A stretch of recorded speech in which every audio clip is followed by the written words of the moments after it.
Right up here.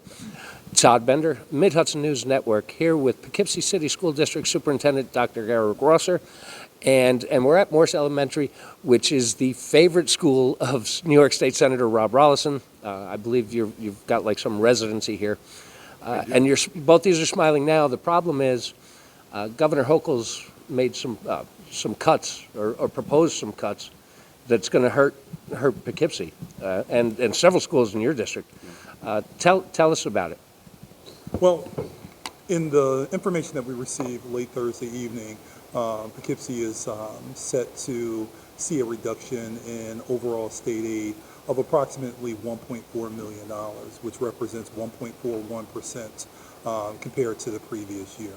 Unfortunately, in the event that this does come to fruition, it will place some challenges on the school district being able to continue its forward progress in meeting the needs of children and families here in the city of Poughkeepsie. Senator, how does it affect, what districts does it affect for you? Well, the 39th, it's Poughkeepsie, Beacon, Garrison, and Hochul. As Dr. Rosser was saying, that's a significant amount of money, and especially when you talk about a school district in an inner city with challenges far different than some of the suburban school districts in other areas of the 39th and throughout the state. And Poughkeepsie is, it's on the way up. And to me, this is a step backward, especially as it relates to funding, but also at the same time, how do you make that up? Where do you go to make up that cut? And the city of Beacon also, too, a large, over $1 million in funding reductions. Garrison, around $200,000, a much smaller budget, but it's a big cut for them. Hochul schools, about $600,000. And I don't understand the methodology. Well, has the governor explained any rhyme or reason to this? Any formula? Well, what we're being told, and actually now we're getting some of the formulas and some of the justifications. It doesn't seem that straightforward to me. I've heard that this in some sense is an increase statewide, but these are decreases. So I don't know how you say increase when you also have a decrease. And we know that with things costing more, and how do these school districts who aren't always in the position just to make up, these types of cuts, where these cuts come from? Right, and you didn't rattle off a list of flush districts. I mean, Dr. Russell, you've got a relatively cash-strapped district. I mean, it's starting to improve, but $1.4 million plays a major role. Yeah, it plays a major role. In addition to that, if you, I want to just remind individuals that many school districts, including Poughkeepsie and others that the senator mentioned, we are in our last year of COVID relief funding, which means the COVID relief dollars. We have approximately $1.5 million that we're utilizing this year for COVID relief. Those dollars come. Maybe you shouldn't have told her you had 1.5 because you're losing 1.4. Well, no. But the 1.5 ends this year.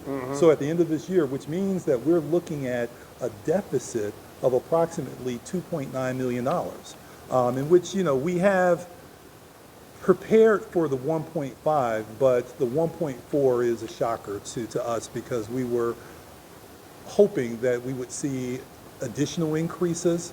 Not as much as we received the year before, of course, but we see that we would see additional increases. To the senator's point, the executive budget recommends that there's a $507 million increase in foundation aid statewide, which would increase the funding level to approximately $24.5 billion for education. However, there are school districts such as Poughkeepsie, Beacon, and others that are seeing decreases in state aid. And, we're looking at this point in time and trying to get more of an understanding of what methodology may have been used in it. We're hoping that someone in the governor's office, inverted a number that significantly changes the outcomes of Poughkeepsie. And we're in the throes of really looking at and trying to have conversations with those who came up with the budget to get an understanding of what that methodology is. There's another part of this too, is that unlike municipal governments, the school districts are capped on what they can keep in reserve at 4%. And knowing, and coming from a city that has no reserves, very challenging. but other municipalities who have healthy fund balances are able to use those fund balances to offset tax increases, increased costs. School districts only at 4%. I've talked to superintendents, and obviously Eric and I talked about this today. We've talked about it previously. That number needs to increase to say 6 or 7%. So school districts can build healthy reserves to actually be able to absorb, a downturn, and a cut. And this is what we're seeing. So Now, would you have any fear that if they allow you to increase your reserves, then down the road, Albany is going to look at those reserves as a piggy bank and say, well, we can make additional cuts now because they're holding more money? yes, I would be concerned about I've seen that. those shell games come out of Albany. And I understand that because also too is that there are, conversely, there are, say, communities that are doing very well that are using funds to sort of, increase their fund balance when they could be used to do other things. So it's all a matter of doing it the right way, having compliance regulations that are monitored, not to abuse it. But in a situation being done the right way, an increase in your reserves makes sense. Well, also, it aids and helps districts to be able to adjust for inflation. So in 2022, we had 8% inflation. In 2023, we have 4.1% inflation. And right now, we have a fund balance of approximately $5 million, in which we will use to help cover this. However, it's a one-time shot, meaning that it's not sustainable. And our fear is that if we begin to tap into our fund balance and there's additional things that sort of come up, as they do in all school districts, then we're going to be really placed in a situation that would be detrimental to our ability and our community's ability to be able to support our children and families in the way that we know they need to be supported. Now, how frustrating is it? Lieutenant Governor Delgado was down here just a few weeks ago in the schools, in the school district, and had nothing but rave reviews and talking about what a fantastic job the Poughkeepsie City School District is doing and all the improvements they've made, and then his boss turns around and goes this.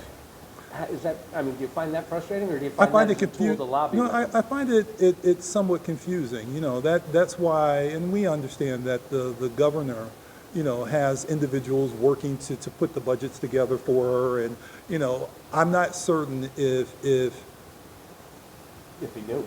Right. If the methodology is truly understood, we don't understand the methodology, and I'm not certain that our lieutenant governor or even our governor has an understanding at this juncture of how it's going to impact what's happening in small city schools such as Poughkeepsie.